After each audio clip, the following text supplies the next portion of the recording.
تو کسی سے یہ بھی کہنے کے ساتھ تم اگر نبی ہو تو تمہارے پاس کیا معجزہ ہے یا تم کیا اپنی نبوت کے ثبوت میں کیا پیش کرنا چاہتے ہو، تو کافر ہو جائے. کیوں؟ اس میں شبہ ہو گیا. آپ کو یہ ایسا یقین ہونا چاہیے جیسا یقین اللہ کا ہے کہ اللہ موجود ہے، اللہ کریٹر ہے، اللہ خالق ہے، اس کائنات کا بنانے والا ہے. اس طرح کا عقیدہ اگر آپ کے اندر ختم نبوت کا نہیں ہے، کوئی شبہ بھی آ گیا تو بس آپ دین سے نکل گئے. تو یہ بہت بڑی کیا کہتے ہیں اللہ کی طرف سے ہم اور آپ پر انعام ہے اور احسان ہے کہ اس محفل میں ہم اس موضوع پر گفتگو کرنے کے لیے اور اس کو سننے کے لیے یہاں پر بیٹھے ہوئے. ہر لمحہ ہمارا قیمتی ہے اور لاکھوں ثواب ہمیں حاصل ہو رہا ہے.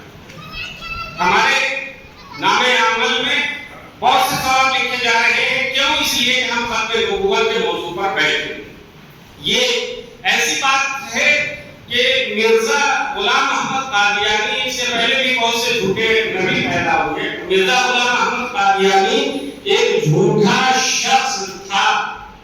اس بات کے ثبوت کے لیے کسی بھی دلیل کی ضرورت نہیں. کتاب و سنت کی دلیلیں اس بات کو واضح کرتی ہے کہ صاحب آپ صلی اللہ علیہ وسلم کے بعد کوئی نبی نہیں آ سکتا ہے. لیکن خود مرزا غلام احمد قادیانی کی زندگی کا اگر مطالعہ کیا جائے تو یہ بات ہمارے سامنے بالکل کھل کر کے آتی ہے کہ یہ جھوٹا شخص تھا.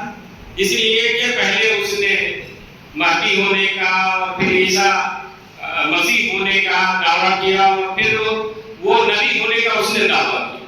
تو یہ جو اضطراب پایا جاتا ہے اور اس کے دعوے کے اندر جو تضاد پایا جا رہا ہے اور کسی ایک چیز پر اس کا ثابت نہیں رہنا ہے، یہی اس بات کی سب سے واضح اور کھلی ہوئی دلیل ہے کہ یہ آدمی جھوٹا تھا. ورنہ کبھی اپنے آپ کو مہدی کہتا ہے، کبھی عیسیٰ مسیح کہتا ہے اور کبھی اپنے آپ کو نبی کہتا ہے.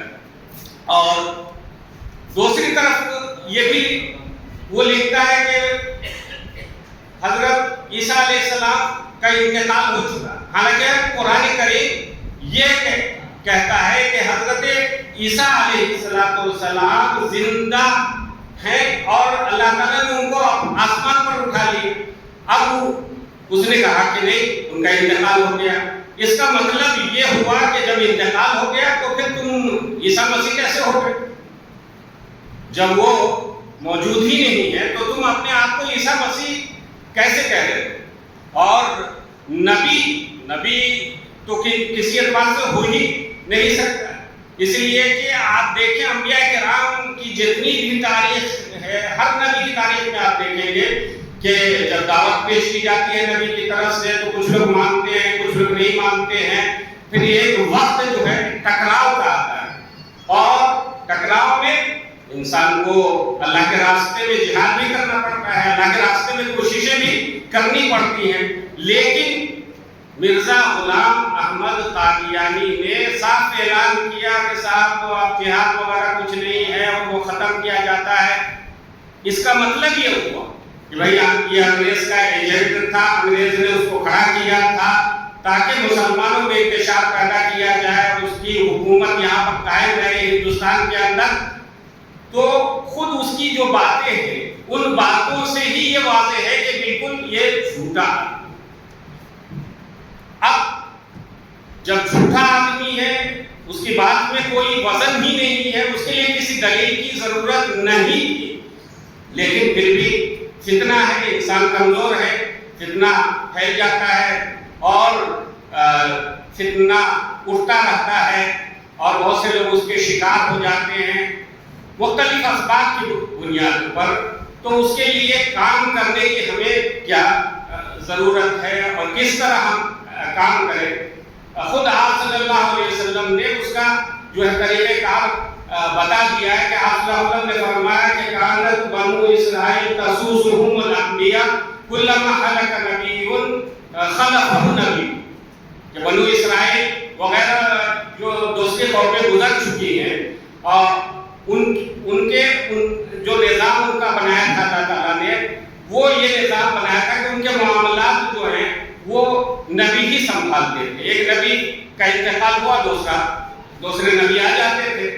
لیکن آپ صلی اللہ علیہ وسلم نے واضح طور پر یہ اعلان فرما دیا کہ لا نبی بعدی ولیکن تسوسنی الخلفاء، کہ میرے بعد کوئی نبی نہیں ہے اور میری نیابت جو ہے وہ میرے مشن کے جو جانشین ہیں اور اس کے جو اس کی نیابت کرنے والے ہیں، یہ لوگ اس مشن کو ادا کریں گے اور اس نیابت کو نبھائیں گے. تو یہ اہل علم کا کام ہے. اہل علم جو ہیں وہ اس فتنے کو نوٹ کریں. اب اس فتنے کو نوٹ کرنے کا طریقہ کیا ہے؟ بار بار یہ بات آ رہی ہے کہ بھائی طریقہ کار ہونا. تو سب سے پہلی بات یہ ہے کہ جس علاقے میں جو ادارہ ہو، جیسے جامعہ سید احمد شہید اس علاقے میں ہے، تو یہاں جتنے بھی قریب کے گاؤں ہیں اور آس پاس کے گاؤں ہیں، وہاں اگر کوئی شخص آتا ہے اور اس طرح کی باتیں کرتا ہے تو سب سے پہلی ذمہ داری ہماری ہے کہ اس کا فتنہ جو ہے جڑ پکڑے اور اس کا فتنہ جو ہے مضبوط ہو، مستحکم ہو. اس سے پہلے آپ یہاں آ کر کے مطالبہ کریں. یعنی صرف ہماری یہ ذمہ داری نہیں کہ اپنے ایمان کی فکر کریں، بلکہ ہماری یہ ذمہ داری ہے کہ ہم اپنی اولاد اور بال بچے اور جو بھی آس پاس کے لوگ ہیں سب کے ایمان کی فکر کریں. یعنی یہ آپ کا ایمان جو ہے مطالبہ کرتا ہے آپ سے تقاضا کرتا ہے کہ بھائی آپ اپنے گاؤں کی بھی فکر کریں، آس پاس کے گاؤں کی بھی فکر کریں. آس پاس کے گاؤں میں اگر یہ فتنہ پیدا ہو رہا ہے یا کہیں